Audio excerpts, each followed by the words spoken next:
Hi guys, it's Kara Kading and my mom Chris. We're the garden girls here at Milligers, and we want to wish you a happy spring of 2021. We're super excited for this, and then our first real, this is the real legit workshop. This is a workshop, yep. We're ready. We hope you guys are excited, and we want to make sure that you watch this video before you come, so it's super easy when everybody comes in that we don't have to do this big introduction about how to do the container. So you come in, you've already got a game plan, and we can get planting right away. All right, so of course when you come, everybody will be wearing a little mask, and every participant gets a 16-inch low bowl, which is Kara showing you. And there are some rules for this planting, but the idea is to provide you with a container for early spring. And many of the varieties will continue to bloom throughout the summer, but there are a few a little bit more short-lived plants that this is a rare opportunity to enjoy those plants for early spring. And you can always fill in a little bit later, midsummer, with a replacement. Well, that's the great thing about this workshop is that you're going to have a variety of 7 different plants in here.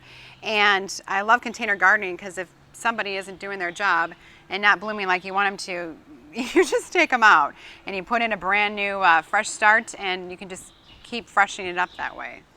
All right, so let's talk about what the ground rules will be. There will be 3 plants in a large container like this. So these are all pretty much marked $5.99. So that is your base price for 3 plants like this, and then we'll get to the others.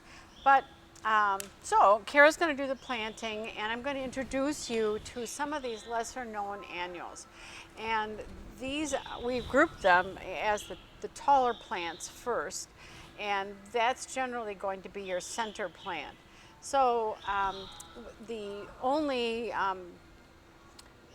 probably the shortest lived of the versions would be the daffodils, but they will continue to bloom for a while in cool weather. So this is the little miniature Tate daffodil. Well, the great thing about this is that once it's done, you can just plant this in the garden and it will come back next year. Sure. So, and everybody loves daffodils. So that could be a center plant. Another plant that you very rarely see because it is cool weather loving is the anemone. This is not a perennial type. This is an annual type. And you can see these have new little blossoms coming at the base already. And they will continue to bloom until it gets hot. So that's generally around here. It could be the end of June or so. Some people have told us that they had luck with them continuing to bloom throughout the summer. So that's the anemone. And then we have, you want to talk about the ranunculus? Sure, the ranunculus, this is such a pretty flower. Everyone loves to put this in their container, and there's lots of great color options. So when you're planning out what's going to go in your container, we always talk about 3 important components, and that's size, color, texture and shape. 4. Okay, I only focus on 3, but now I know there's 4. Yeah. Size, color, texture, and shape. Wow. What 3 was? Oh, I know. Size. I was thinking of the thriller, filler, spiller. Yeah, so you can do whatever. Whatever it takes, but you can see you're getting the variety of the different colors and the different texture in this container. And yellow is so bright and cheery. We haven't seen color in a long time because we've had a long, dreary winter. So I love to embrace as much color as possible in here. So I'm going to put him in there. I know these do get a little bit taller. Some seem a little bit taller than others, but I'm okay with that. Yeah. And then we have a plant that you probably recognize as a Cape daisy or osteospermum, and this is a cool weather loving plant, but the new varieties have been bred for greater longevity. So this we can expect to bloom pretty much all summer. But this again is a taller, a little more robust plant, would make an ideal center plant. So many decisions, Mom. You can't. I like this too. When you have all this color, you can't make a bad choice.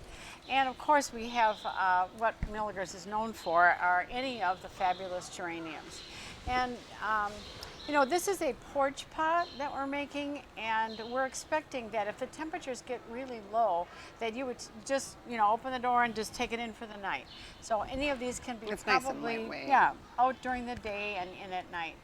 All of these plants have been grown in a warm environment, and they're going to need a little adjustment to wind, which you've got quite a bit of, and Those cooler nights. Cooler nights. So you will get some little leaf damage when the temperatures get below 40. So that's just generally like a little white edge on the leaf. But the geraniums are pretty tough in terms of taking cool weather. So do you want that's to pick out impressive. you have your 3 picked out? Or, Well, or I no, know is we're there going to some talk of these? about some Okay. other, our All right. little, what do you want to call these? Our They're fillers, our Yeah, they're spillers. companion plants, and they are a little bit lower, a little bit more sprawly, a little bit tend to weep over the edge of the container. I like that. And the first ones we'll do are the ones that are also perennials, and that is this group of dianthus here. So they're cool weather loving, although these are fancy hybrids designed to have an extended bloom time. So they're like miniature carnations. And this peppermint color is so pretty, and we have another coral and the peach. So these could be a good choice, and if they decide to stop blooming, you can always just throw them into the garden bed as well. So that is one, and if you want to talk about the calabacoas. Well, the calabacoa is a very popular plant, and so we offer it in lots of different color combinations. So it's closely related to the petunia, so you can see that they're very similar in the flower shape, but these are a little bit smaller and there's more of them.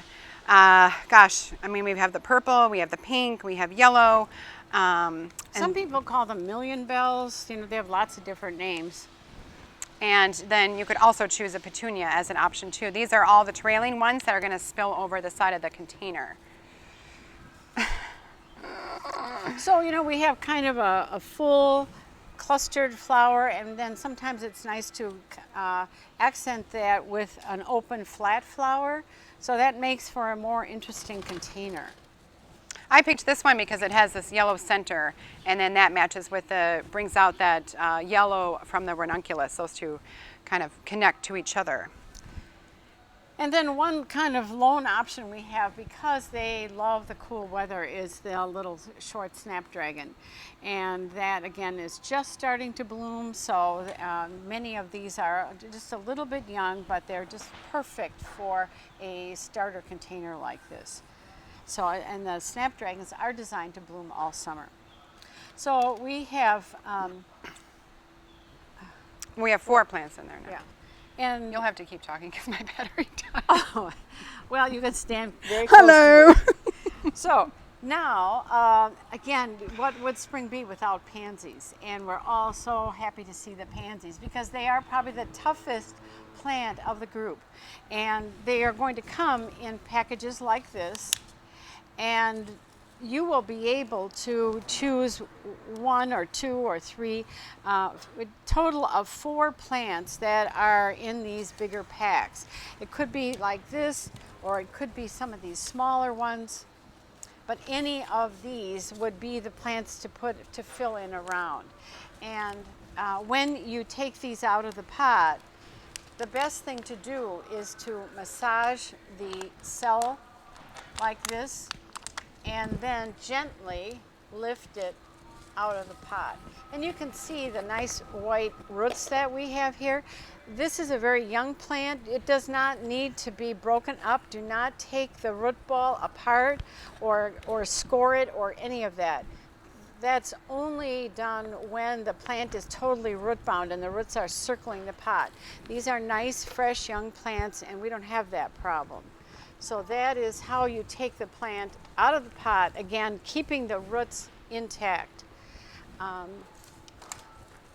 So the idea here is for you to just take one out of here. Again, do it like this. You're probably going to take the one with the flower on, right? And then this is how you have it. All right, so we don't pull them off without making sure they're free from the cell. And the other packs that we have that could be used would be the alyssum, which is super tough. And it's just a little roundy moundy plant that is fragrant, which is fun to have. And you may be aware that we have a whole section here of greens to grow, which is little lettuces and things that can be put in the ground or in containers on the porch right now, and then harvested, kind of a cut and come again plant. So those are the lettuces, and you get 4 plants. So let's say you do 2 pansies and 1 alyssum and 1 of the little lettuces. So again, we want to massage the pot, and then you hold it on its side and pull it out. But what a beautiful chartreuse green this is. It is so fresh. And again, this is something that is edible, as are the pansies. So you can just toss them into your salad and you'll have a great little presentation. So that is the total of 7 plants, and this is, if we're making the container for you, this is what you can expect to get. But when you come in, we will have these carts set up for you, and you will be able to choose your plants. And this is a make it take it night that's designed for you to take home and enjoy right away. So we hope that this is just in time for your Easter weekend, and that you have a great time at this planting. There'll be wine. Should we? I guess. Would they like wine? I think so. We're used to wine at our workshops, right? So we'll have some wine for you when you get here. So thanks for watching the video, and we hope that you have a wonderful time at the workshop.